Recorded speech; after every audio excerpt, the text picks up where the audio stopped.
Je vous prie de m'excuser pour ma tête très fatiguée dans la vidéo de cette semaine. Je me tape une énorme rage de dents ici.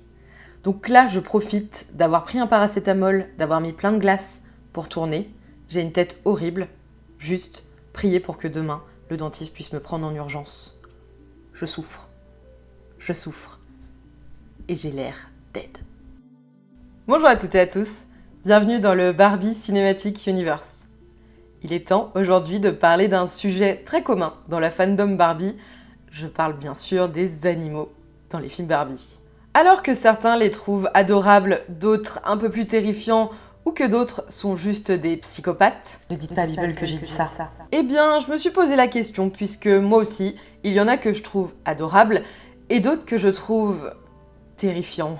Je me suis dit que ça pourrait être intéressant de discuter de ce sujet et surtout de discuter de pourquoi, sur les internets, on qualifie ces animaux de terrifiants pour la plupart. Cette vidéo va être complètement subjective, donc si je critique un animal que vous aimez, ne soyez pas vexés, dites-moi plutôt en commentaire pourquoi vous aimez cet animal. En tout cas, j'ai eu l'idée d'écrire ce script la semaine dernière quand j'ai fait une soirée pyjama avec mon amie Solène, qui n'est pas une fan des films Barbie, mais qui adore les chevaux. Du coup, je l'ai convaincue de regarder au moins les films Barbie où il y a des chevaux avec moi. Évidemment, j'ai commencé par Barbie et le cheval magique. Une pierre de glace éclairée par la flamme éternelle de l'espoir. Une pierre de glace éclairée par la flamme éternelle de l'espoir. Une pierre de glace éclairée par la flamme éternelle de l'espoir. Une pierre rare faite à base de glace et quoi d'autre déjà? Ah oui, d'espoir. Une pierre de glace éclairée par la flamme éternelle de l'espoir. C'est ça. Une pierre de glace éclairée par la flamme éternelle de l'espoir.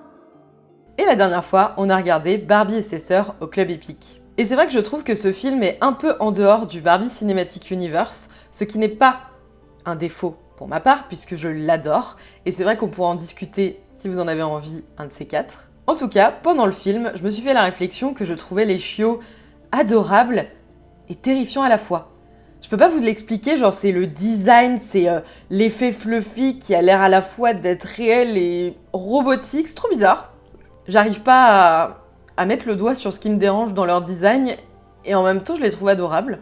La vidéo se composera de 3 grands axes. Premier axe, on discutera de mon avis sur la plupart des compagnons Barbie et autres animaux dans les films de manière complètement subjective, puisque tout d'abord, j'ai choisi de ne faire que la première et la deuxième ère de Barbie, donc jusqu'à Barbie la porte secrète. C'est complètement arbitraire de ma part, puisque je ne voulais pas que la vidéo dure des plombes, et aussi parce que je trouve qu'après Barbie la porte secrète, les animaux sont un peu moins iconiques, on va dire ça comme ça. Cela dit, ça ne veut pas dire que le sujet n'est pas intéressant, notamment sur tout l'axe autour de Barbie, ses sœurs et les chiots, et on pourra en discuter dans une vidéo ultérieure. Dans la seconde partie, je vous parlerai d'un article que j'ai trouvé sur les internets qui m'a beaucoup interrogée et j'étais obligée de vous en parler. Et dans la troisième partie, on répondra à la question « Pourquoi les animaux dans les films Barbie sont terrifiants ?» Vous êtes prêts? Installez-vous confortablement, n'oubliez pas de liker cette vidéo pour soutenir mon travail, et on est parti. Oh, attention, cette pierre est glissante.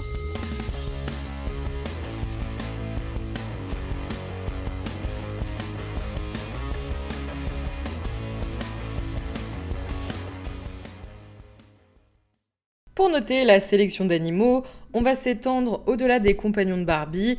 Par pur choix, je mettrai sûrement des animaux.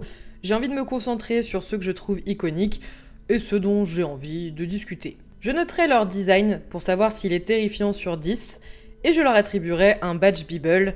J'adore, pas mal, mouais ou je déteste. Si vous avez envie de récupérer les badges Bible, je vous ai fait un lien PDF dans ma bio. Comment ne pas commencer par Barbie Casse-Noisette, le premier film de la première ère des films Barbie, où Clara n'a pas de compagnon. En tout cas, pas de compagnon animal, puisque je suppose que le casse-noisette peut être considéré comme un compagnon. Je ne sais pas, on va dire que oui. Par contre, le roi des rats, qui est lui-même un animal, mais je ne préfère pas parler de son design, vraiment, ce roi des rats me terrifie, on va plutôt parler de Pim, la chauve-souris qui l'accompagne. Et c'est vrai que depuis que je suis petite, j'associe Pim à Bartok dans Anastasia, je ne sais pas pourquoi, et je me suis toujours demandé s'il n'avait pas pris un peu inspiration sur le personnage.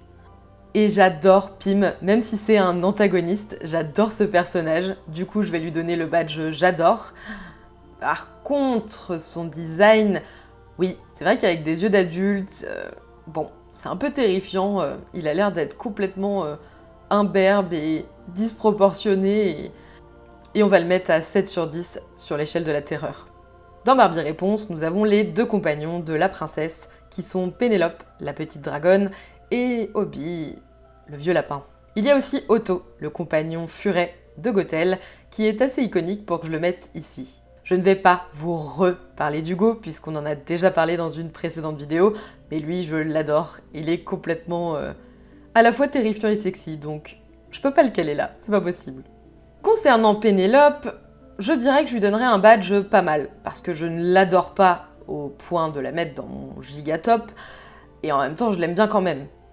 Mais c'est vrai que son design est un peu rigolo, avec ses grands yeux et ses grands cils, une caractéristique qu'on retrouve chez beaucoup d'animaux femelles dans les Barbies, mais ça on en reparlera. Et son design n'est pas effrayant, mais il est pas giga mignon non plus. Donc on va dire 3 sur 10. Pour Obi, c'est une autre marmelade, puisque j'adore le personnage, donc forcément il va avoir son petit badge. Et c'est vrai que son design, il est grave effrayant en fait, parce qu'un lapin, je crois que j'ai jamais vu un lapin qui était pas mignon, à part Obi. À part Obi. Donc je suis désolée Obi, mais pour toi ce sera un 8 sur 10. Et comment ne pas finir sur Otto, qui est quand même une icône que j'adore. Et c'est vrai que son design est un peu bizarre, effrayant, je sais pas, en tout cas il a l'air d'une grosse saucisse. Donc, désolé Otto, mais pour toi ce sera un 7 sur 10, rien que pour ce sourire-là. Dans Barbie Lac des Cygnes, on a bien sûr Lila la licorne et les animaux /elfes /enfants de la forêt. Pour ce qui est de Lila, c'est un personnage que je trouve pas mal. D'ailleurs, mon rêve c'est de transformer mon cheval à bascule en Lila, inspiré à la fois du film et à la fois du jeu, du jouet qui était sorti, le carrosse. Ça c'est un autre sujet. Et si je lui ai donné le badge pas mal, je lui donnerais quand même un bon 5 sur 10 pour le côté terrifiant. Parce qu'elle a un design qui est un peu rigolo, qu'elle aussi elle souffre de ses grands yeux très caractéristiques chez les femelles, et surtout, quand j'étais petite, elle me terrifiait parce qu'elle avait une corne très acérée et qu'elle était beaucoup trop maladroite.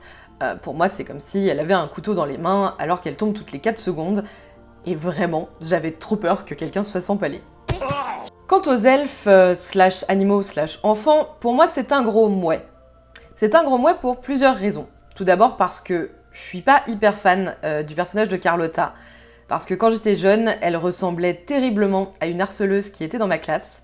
Donc, comment l'aimer? Et puis, Yvan est un peu énervant. Et j'étais surtout très frustrée, puisque mes elfes préférés, c'était la petite biche et la petite renarde. Donc forcément, vu qu'elles n'ont aucun temps d'écran, ça m'énerve quoi. Voilà. Et allez, on va couper la poire en deux et on va dire 5 sur 10 pour le côté terrifiant, en grande partie à cause de Yvan en porc-épic, qui a l'air tout le temps déplumé. C'est l'heure de mon film préféré, Barbie Cœur de Princesse. Dans ce film, on a bien sûr le duo de chats, Sérafina et Wolfie, on a aussi Midas le chien et Hugues le cheval. Pour Sérafina et Wolfie, je trouve les designs plutôt corrects, ça ne m'a jamais choqué et je les adore. Donc je leur donne ce badge-là. Et pour la note, je dirais 1 sur 10 parce que je pense qu'on peut quand même trouver des plans de leur tête un peu effrayants dans le film. Mais bon, c'est vraiment pas les pires. Pour Midas, bien qu'il soit iconique et surtout le compagnon de l'iconique Preminger, c'est vrai que je l'aimais pas du tout enfant. Je suis pas toujours très fan en tant qu'adulte, donc c'est un mouais et un 5 sur 10. On coupe la poire en deux. Pour ce qui est de Hugues, je l'adore, vraiment, cheval iconique, mais design terrifiant. Design terrifiant, on va pas se mentir, donc je vais lui donner un 7 sur 10 parce qu'il est quand même sympa, il est dans le clan des gentils, mais on va pas se mentir, ce cheval est terrifiant.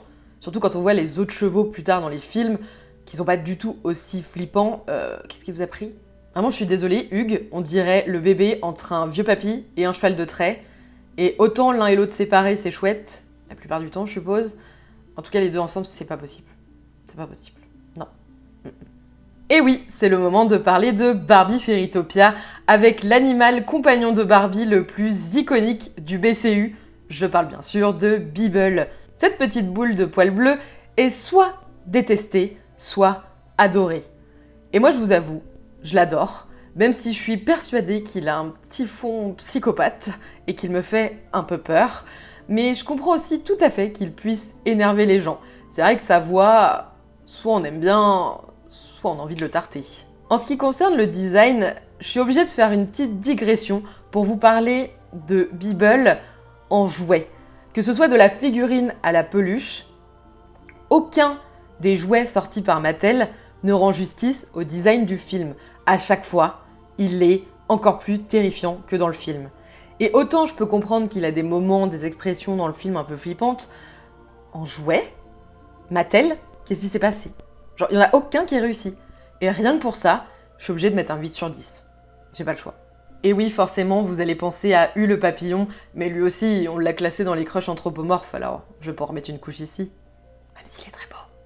Impossible de ne pas parler de Shiver dans Barbie et le cheval magique, une jeune oursonne polaire qui a toujours très froid. Et moi j'aime trop Shiver, juste pour l'histoire parallèle où elle a trop un crush sur Aidan, genre juste elle me fume dans les scènes à le regarder avec ses grands yeux et ses cils géants, encore des cils géants d'ailleurs. Et je la trouve à la fois mignonne et en même temps un peu chelou au niveau du design. Du coup, je lui donnerais quand même un 7 sur 10 et pour ça je blâme les cils géants. Vraiment, trop de cils, c'est pas possible, non. Dans Barbie Mermaidia, on ne va pas parler de Delphine ou encore des Fungus, on va parler de la tortue au début du film. Cette tortue est terrifiante. Je suis désolée, mais depuis que je suis toute petite, je la trouve terrifiante. Tous les plans sur cette tortue sont terrifiants. Et je sais qu'on est censé l'apprécier puisqu'elle aide Bibble et Elina à se rendre à Mermaidia, mais non, je te déteste et c'est un 10 sur 10 en design effrayant. Ce n'est pas possible, je suis désolée. Qui a eu cette idée? Qui s'est dit on va rendre une tortue horrible? Les tortues, c'est mignon.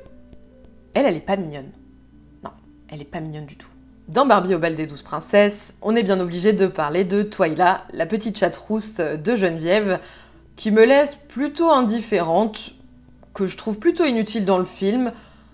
Mais en soi, à part qu'elle aussi, elle souffre des grands yeux, grands cils, elle est plutôt mignonne, donc je dirais mouais et puis un 2 sur 10. Par contre, Brutus, le compagnon de Rowena, je le déteste, déjà, genre je le déteste, voilà, il n'y a pas d'autre mot. Il est insupportable, il est hyper méchant pour aucune raison. Et puis ouais, son design il est un peu terrifiant, enfin... Sa tête là, elle me revient pas trop, hein. Du coup, un petit 7 sur 10. Aurait pu mieux faire. Les singes, c'est pas le meilleur truc que sait faire Mattel. Hein. Non, on va en reparler. Un tas d'animaux nous attendent dans Barbie Princesse de l'île merveilleuse. On va vite passer sur les papas qu'on kiffe, Saji et Azul. On en a déjà parlé dans la précédente vidéo que je n'arrête pas de citer, et c'est juste pour vous dire pourquoi je ne reparle pas longuement de certains personnages ici. Mais je les adore, je les trouve pas du tout terrifiants. Alors, je suppose qu'on peut trouver des plans où ils sont un peu flippants dans le film, mais en soi, je leur mets un 0 sur 10, on évacue, on laisse les papas de Rosella et Tika tranquilles.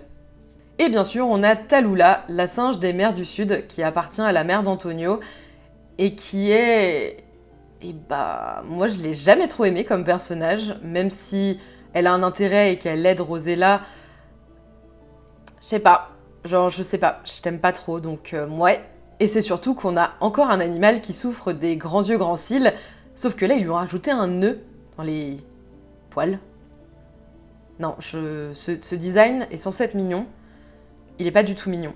Et pour le coup, je crois me souvenir que la peluche était plus mignonne que le design du film, ce qui est assez rare pour le souligner.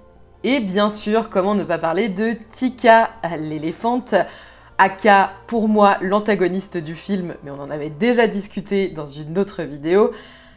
Mais soyons très honnêtes, moi je la déteste, donc ça c'est très subjectif de ma part, mais rien que pour ce plan-là de sa tête, elle mérite un 10 sur 10 en design effrayant. C'est-à-dire que là, non seulement elle a l'air d'une psychopathe comme Bibble, mais en plus, elle a le combo grands yeux, grands cils. too much. Too much. Et dans ce film, on a aussi le cas exceptionnel du chat de Luciana qui ne parle pas et qui reste enfermé dans la chambre, mais ça aussi on en avait déjà discuté. Et on va parler des animaux qui vont faire le plus débat. Je parle bien sûr des chiots Lily et Sparkle dans Barbie et le palais de diamants.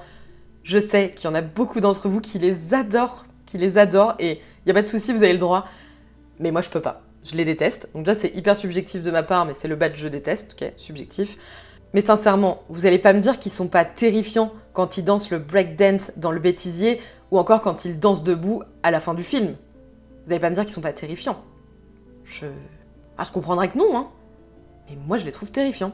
Donc pour moi, c'est un 10 sur 10. Parce que vraiment, entre les chiens et les jumeaux, j'ai eu beaucoup de mal à apprécier ce film. Parce qu'en vrai, Liana et Alexa, je vous aime les girls, mais vous êtes pas aidés, hein. Vous êtes pas aidés. On va faire un petit arrêt à flotte au vent pour discuter de Zinzi, le lapin papillon dans Barbie Mariposa. Bah pour moi c'est un mouet, hein. Enfin je veux dire elle est un peu agaçante, pas très utile, mais bon c'est la caution mignonnerie du film, ok. Mais je sais pas. Alors oui elle a le combo aussi, le grand yeux, mais il y a un truc dans son design qui me... Ouais, où je me dis un peu flippante, le lapin papillon. Et en même temps un peu mignon aussi. Toujours plus mignon que Obi en lapin, hein. Ça reste un peu plus mignon et ça rend un peu plus justice au lapin. Donc je dirais un 5 sur 10. On va couper la poire en deux, c'est facile, voilà. Je prends la facilité. Et j'ai le droit parce que j'ai une rage dedans, hein. À quelques semaines de Noël, comment ne pas parler de Barbie et la magie de Noël et de Charleston, le gros chat blanc. Et même si on n'est pas censé apprécier Charleston tout de suite, au même titre que sa maîtresse, qui sont des personnages plutôt détestables au début du film, ce qui nous conduira à la conclusion heureuse de la fin, c'est vrai que Charleston, bah, il me laisse un peu indifférente. Il est pas mal, je l'aime bien, comme personnage. Mais en soi, pour la note... Laissez-moi réfléchir. A few moments later. Bon, je vais lui mettre 6 sur 10, juste parce que ses petites dents, elles sont grave flippantes. Et que là j'ai le droit, parce que je fais une rage de dents. Oui, je vais vous le répéter toutes les 15 secondes. Donc forcément, je pense aux dents. Et ça me rappelle que j'ai un peu mal. Je vais aller mettre de la glace et je reviens. A few moments later. Je suis désolée, mais j'ai pas du tout envie de parler de Barbie et les 3 mousquetaires, parce que sinon ça veut dire parler de miettes. Et si je parle de miettes, je crois que je vais m'effondrer en larmes.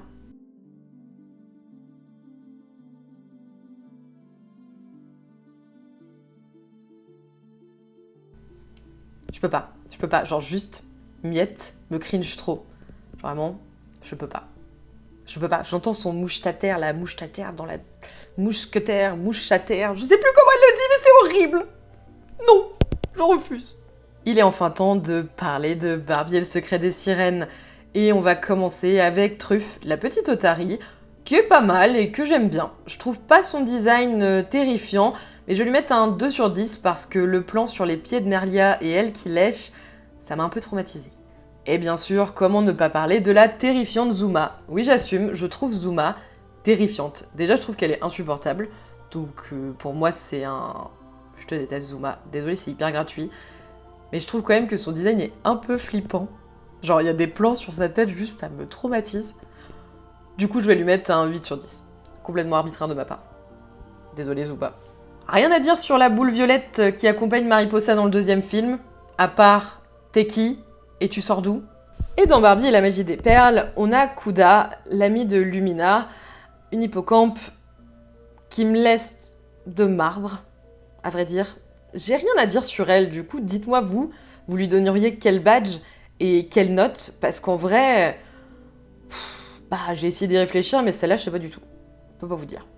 Et puis, on peut aussi parler des petits machins violets dans Barbie et la porte secrète. Je sais plus du tout le nom de cette espèce, je suis désolée. J'ai cherché, vite fait, hein, pas beaucoup, mais j'ai pas trouvé, donc... Je me suis juste dit que... je l'ai trouvé plutôt terrifiant, et que c'est vrai que dans Barbie et la porte secrète, j'ai un peu de mal avec les visuels ultra flashy qu'il y a dans le monde de Zinnia. Et c'est vrai que je les trouve affreux. Hein. Je les trouve affreux. Désolée pour eux. Et vous, c'est lequel l'animal que vous aimez le moins? Dites-moi tout.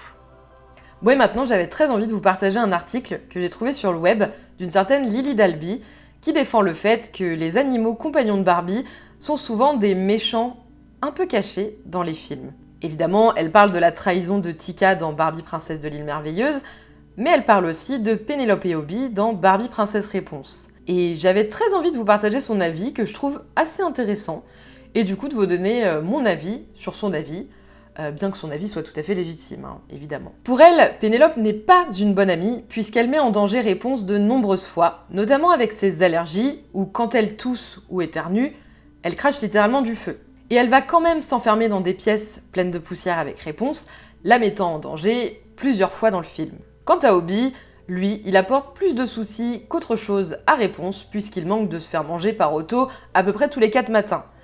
Ce qui est vrai que c'est un peu chiant, parce que Réponse, elle a autre chose à foutre, puisque c'est littéralement l'esclave de Gothel, donc elle a autre chose à faire que de gérer 2 personnes en plus dans sa vie.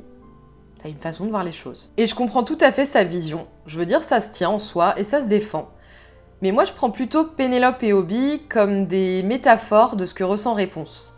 Pénélope, c'est la peur de quitter le nid familial, même si on sait que c'est ultra toxique et que ça nous fait du mal, bah on a connu que ça. Du coup, c'est dur de prendre son envol littéralement. Et Obi, eh bah, c'est l'anxiété, c'est la peur au sein de ce foyer qui nous fait beaucoup de mal, et en même temps dont on n'arrive pas à s'extirper. Voilà, ça se défend. J'avais très envie de vous le partager, je trouve ça cool. Peut-être qu'il y en a qui pensent ça aussi, donc je me suis dit pourquoi pas vous en parler. Mais finalement, est-ce que les animaux dans les films Barbie sont terrifiants? C'est ça la vraie question. Mattel ne s'est jamais exprimé sur le sujet, mais c'est vrai qu'on peut se douter que le style fantaisiste de ces personnages est vraiment voué à une idée de faire du jouet coloré, du jouet qui parle, de la figurine, pour marquer les enfants. Et même si ça peut paraître charmant et kitsch à la fois, c'était obligé qu'Internet allait s'emparer de ça et en faire des mèmes en ligne, affirmer que la plupart des animaux sont terrifiants, se moquer du comportement de Tika ou encore des longs cils caractéristiques de toutes les femelles animales dans ces films. Et forcément, ça pose la question de est-ce que ce sont les réseaux sociaux qui ont amplifié cet aspect de terreur des animaux des films Barbie, ou est-ce qu'on le ressentait déjà enfant? Et finalement, je pense que c'est un peu un mix des deux. Et pour moi, je trouve ça génial que le fandom Barbie se soit emparé de ça, que ce soit devenu des mèmes en ligne, qu'on se comprenne à travers des blagues sur ces personnages. Et c'est une autre façon d'apprécier ces œuvres qui nous ont fait grandir, tout en continuant de les respecter. On les aime quand même, mais c'est quand même très très drôle de plaisanter là-dessus, d'utiliser des mèmes de Bible, ou encore de dire que Tika est la pire traîtresse de l'univers du Barbie Cinematic Universe, alors que ce sont des films pour enfants, c'est pas aussi sérieux, mais c'est drôle. C'est drôle quand même. Et donc, le lore de Barbie a vraiment atteint un sommet de pop culture, surtout par le personnage de Bible. C'est d'ailleurs une chose que je ne pardonnerai jamais à Greta Gerwig, c'est de ne pas avoir inséré Bible dans le film Barbie. C'est juste le personnage le plus iconique qui parle à une grande majorité. Ça aurait été parfait qu'il existe. Vraiment, c'est une occasion manquée. Mais bon, on peut pas tout avoir dans la vie. Et vous, qu'est-ce que vous pensez de ce sujet? Est-ce que les animaux dans les films Barbie sont terrifiants à vos yeux? J'ai hâte de le savoir. Merci à toutes et à tous d'avoir regardé cette vidéo. On se retrouve bientôt dans le Barbie Cinematic Universe. Bisous!